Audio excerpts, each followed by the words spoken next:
Hello everyone. I am going to do a tag today. I have not been doing tags in so long, I just haven't felt up to it. But I am finally feeling like bulk filming, so we're just gonna go into this. My voice is a little raspy, I'm sorry.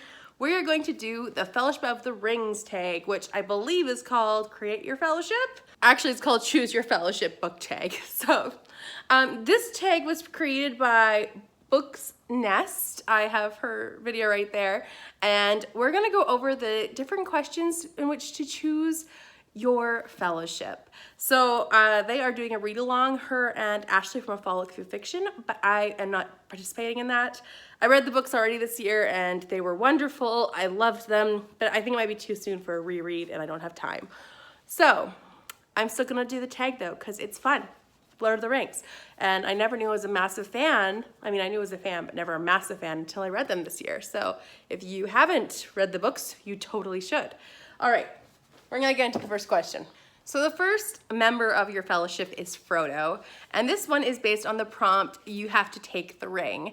But the question is a book that you're not sure if you like either way. And I think that's relating to Frodo wanting to take the ring, but also not wanting to take the ring, because that's a scary job. And for me, the book that I'm still undecided if I like it or not is Taken at the Flood by Agatha Christie.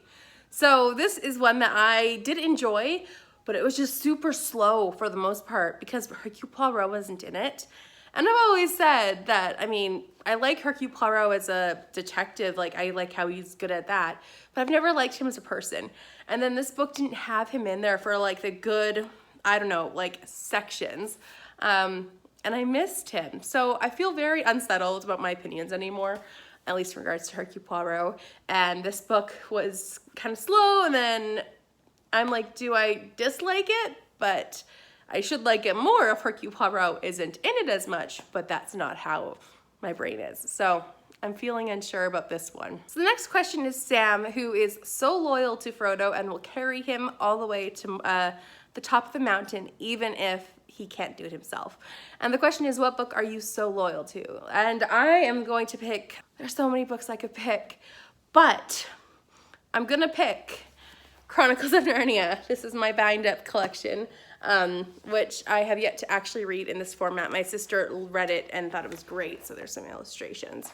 But I know this one has its issues. I know this series is not perfect, but to me, it's so nostalgic and wonderful, and I just love it so much. And I love Narnia as a character, as a world. I love all the different creatures. So I'm gonna defend this one to probably my dying death, until my dying breath. But I do love this book, even though I recognize it is not a perfect book. It has flaws. It's of a certain age and times, but it still has my heart. So for Pippin, the prompt is, what about Second Breakfast? And this is a book that you want to reread. Now, for that one, I definitely want to reread. I reread so much. I love rereading books. That's why I keep so many books that I've owned and I've read, because I just love them so much. I'm not one of those people who keep a book I don't want to reread, and I own a lot of books, so I want to reread a lot. But this is one book that I really want to reread soonish. I read it in July. So maybe I'll read it next summer.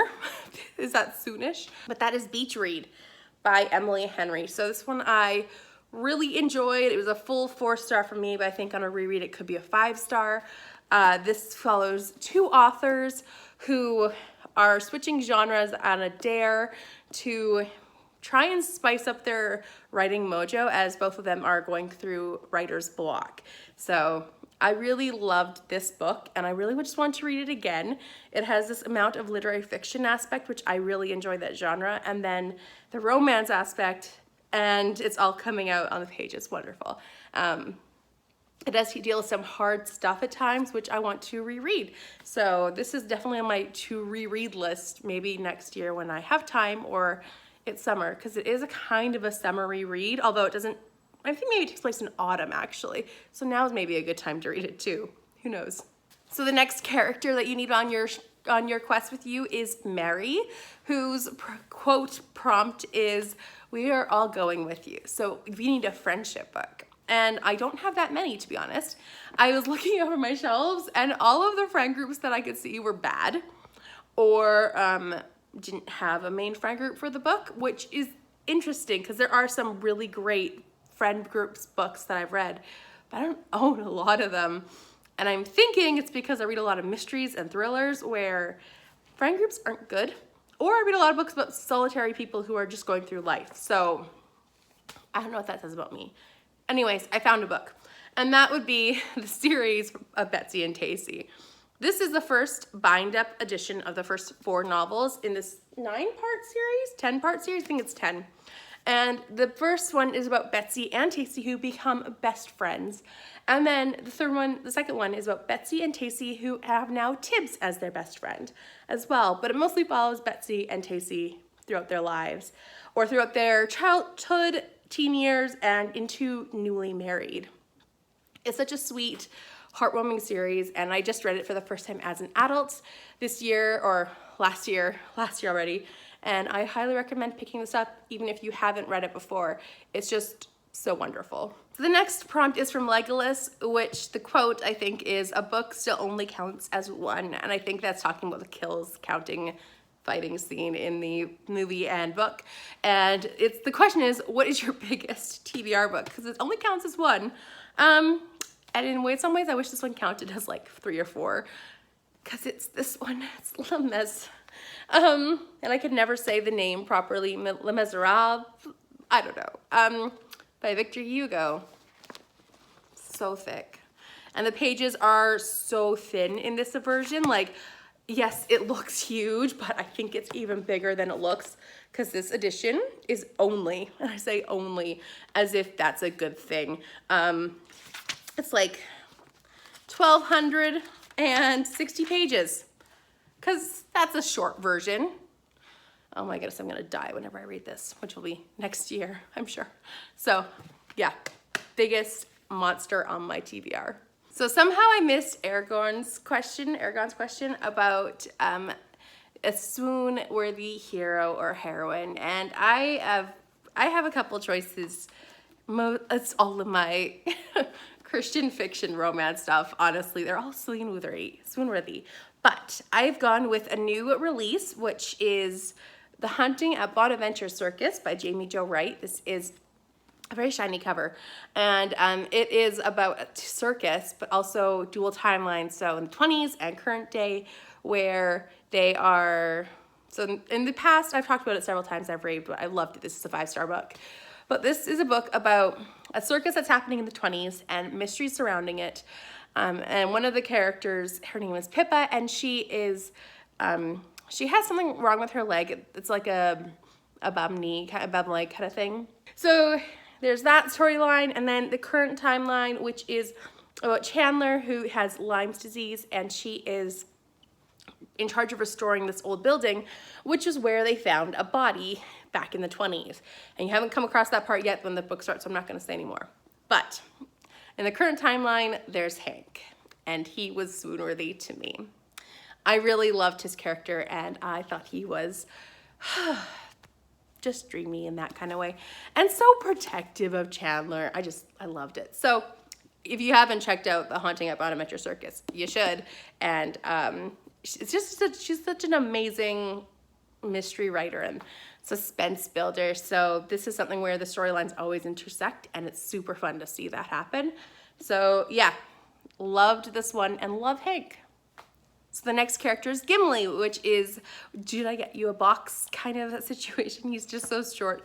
So the question is a short but fun book, and I am going to go with one that most people probably don't even know exists, which is Pride and Prejudice, the graphic novel. So this was done by Marvel, and I would like to see if they did any more by Jane Austen, because I don't know. But this is just such a fun art style, I think. I'm not a graphic novel connoisseur, but this is a fun way to read Pride and Prejudice, and I even love how the covers, like 17 Secrets About Summer Dresses, or Bingley's bringing bling to Britain, or yeah, to Britain. So it's just really fun, and it's a really fun way to read a classic and Jane Austen, and I highly recommend this book as well. So if you're wanting a new graphic novel about a classic, go for this one.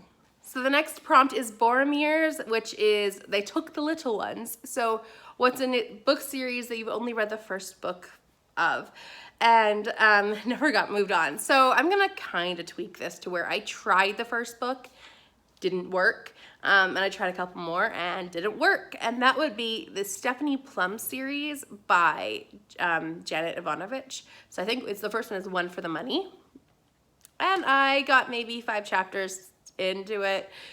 Oh boy, that book made me feel so uncomfortable and so icky in regards to like the sex jokes and the talk about underage sex, and I was like, nope.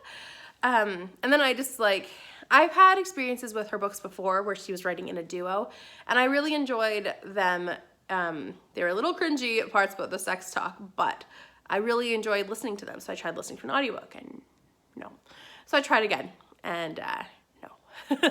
So basically this is to say I don't like Janet Ivanovich's writing. I've come to the conclusion the books I did enjoy were because of the other author, not her. So basically I have decided that Janet Ivanovich is not for me, and definitely the Stephanie Plum book series is not for me. So the next book prompt or book question was Gandalf. So this is the character who always makes you think with these amazing one-liners, and the prompt is a book that has like changed your world and made you like think about how you do things and think about things and really just upset your world. And so for that one, I'm going with The Practice of Godliness by Jerry Bridges. I read this back in Bible college and I just remember it rocking my world. It made me really rethink what it meant to be a Christian and what it meant to be godly and what that went in practice. Also, I had to buddy read this with a group of people. That was our assignment in school. And it was amazing talking about different chapters like thankfulness or contentment or humility or whatever else and how that looks in a Christian life. So I really need to reread this. I think just to be reminded of why this was so amazing to me. But I remember that it changed a lot of the ways that I thought about being a Christian. And that's a really great thing. So I definitely thought this one was a powerful book. So that is the Choose Your Fellowship book tag. I will leave a link to both Ashley from A Frolic Through Fiction and Books Nest, who created this and who are running this read along if you wanted to hop in on it as well. Highly recommend reading the books, like I said at the beginning. And I hope that you enjoy Lord of the Rings. Please let me know down below who's your favorite character. Mine is probably Pippin. Gotta say, I love Pippin. So let me know who your favorite Lord of the Rings characters down below. And if you'd like to do this, you are tagged. Go for it. I hope everyone has fun with this tag and keeps going with it. I really do enjoy Lord of the Rings, and I am definitely up for a reread next year, as I just finished them like in, I don't know, July. So I need a bit of time, but I'm excited to pick them up again in the future. I hope you are all doing well and having fun and reading great books. I will see you next time with another video. Bye for now.